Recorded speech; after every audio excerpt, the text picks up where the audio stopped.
साल 1984 का लोकसभा चुनाव। इंदिरा गांधी की हत्या से पैदा हुई सहानुभूति लहर में कांग्रेस ने उत्तर प्रदेश में जीत के सारे रिकॉर्ड तोड़ दिए थे। पार्टी ने सूबे की 85 में से 83 सीटें जीत ली थीं। लेकिन 5 साल बाद 1989 में यह आंकड़ा कम होकर 17 रह गया।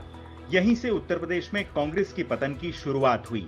पहले मंडल और फिर कमंडल की सियासत ने सूबे में कांग्रेस की किस्मत को ऐसा ग्रहण लगाया कि वह आज तक इससे नहीं उभर पाई है।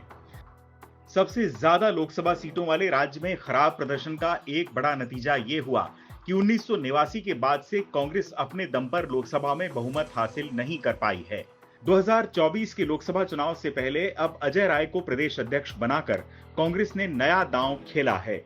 आक्रामक छवि के अजय राय को कमान देकर पार्टी ने यह संदेश देने की कोशिश की है कि उत्तर प्रदेश में अपनी हालत सुधारने को लेकर वह गंभीर है। कांग्रेस को लगता है कि लगातार 10 साल तक सत्ता में रहने के बाद देश में बीजेपी के खिलाफ माहौल बन रहा है। पार्टी इस असंतोष को भुनाने की रणनीति बना रही है।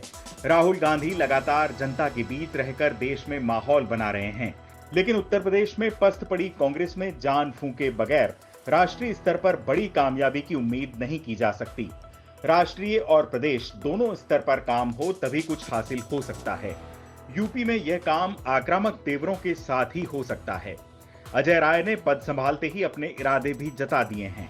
उन्होंने कहा है कि जुल्म और ज्यादती के खिलाफ कांग्रेस 2024 तक सड़कों पर दिखेगी।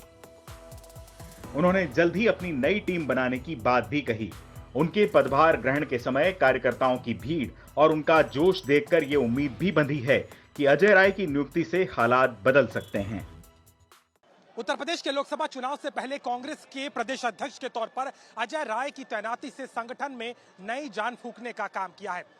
250 से ज्यादा गाड़ी के काफिलों के साथ पहुंचे अजय राय ने यहां पर उत्तर प्रदेश में अब कांग्रेस के संगठन को मजबूत करने की शपथ ली और इसके साथ ही साथ इस बात को दोहराया कि मौजूदा सरकार की खामियां, महंगाई और बेरोजगारी के मुद्दे पर कांग्रेस पार्टी उत्तर प्रदेश में आगे बढ़ेगी। वहीं आज तक से बातचीत में इस बात को दोहराया है कि अमेठी से एक बार फिर से राहुल गांधी स्मृति ईरानी को चुनौती देंगे और उत्तर प्रदेश के संगठन में जान फूंकने का काम राहुल गांधी और प्रियंका गांधी की मौजूदगी करेगी। बहुत दिनों बाद कांग्रेस के दफ्तर यानी कि इस मुख्यालय में चहल पहल दिखाई दी है। कार्यकर्ताओं में जोश और अजय राय के साथ में एक बार फिर से पार्टी इस तैयारी में है कि 2024 के चुनाव में एनडीए को सीधे तौर पर चुनौती देते हुए यहां पर इंडिया अलायंस के तौर पर अपने गठबंधन के साथियों के साथ में कांग्रेस पार्टी पूरे तैनाती के साथ नजर आती है, जिसमें अजय राय सीधे तौर पर अब बनारस से जिन्होंने प्रधानमंत्री मोदी को चुनौती दी थी वो यहां पर संगठन को एक करने की कवायद में नजर आए हैं। अजय राय के सामने चुनौती कितनी बड़ी है उसका अंदाजा इसी से लग सकता है कि यूपी में कांग्रेस के पास फिलहाल केवल एक सीट है। इससे पहले 2014 में इसे 2 सीटें मिली थीं। 1991 से 2019 के बीच केवल 2 बार पार्टी की सीटों का आंकड़ा दोहरे अंकों में पहुंचा। 1999 में कांग्रेस ने 10 और 2009 में 21 सीटें जीती थीं। 1998 में इसका सूपड़ा ही साफ हो गया और एक भी सीट हासिल नहीं हुई थी। 1991 में 5, 1996 में 4 और 2004 में 9 सीटें पार्टी के खाते में आई थीं। लगातार हारों के चलते राज्य में कांग्रेस का संगठन बिखर चुका है और कार्यकर्ताओं में निराशा है। ऐसा नहीं है कि बीते 34 सालों में कांग्रेस ने कोशिश नहीं की। इस दौरान 17 प्रदेश अध्यक्ष बदले। सवर्ण, ओबीसी, दलित, मुसलमान, बारी बारी से हर समुदाय और क्षेत्र के लोगों को मौका दिया, लेकिन खास फर्क नहीं पड़ा। कभी गठबंधन तो कभी अकेले ही चुनाव मैदान में उतरी। प्रियंका गांधी को प्रभारी बनाकर चुनाव अभियान की जिम्मेदारी भी सौंपी। इसके बावजूद हालत ये हो गई कि 2019 में राहुल गांधी अपने गढ़ अमेठी में ही हार गए। अब राहुल के 2024 में फिर से अमेठी से चुनाव मैदान में उतरने की चर्चा है। अजय राय ने अध्यक्ष बनते ही ये बात कहकर पार्टी कार्यकर्ताओं में जोश भरने की कोशिश की है।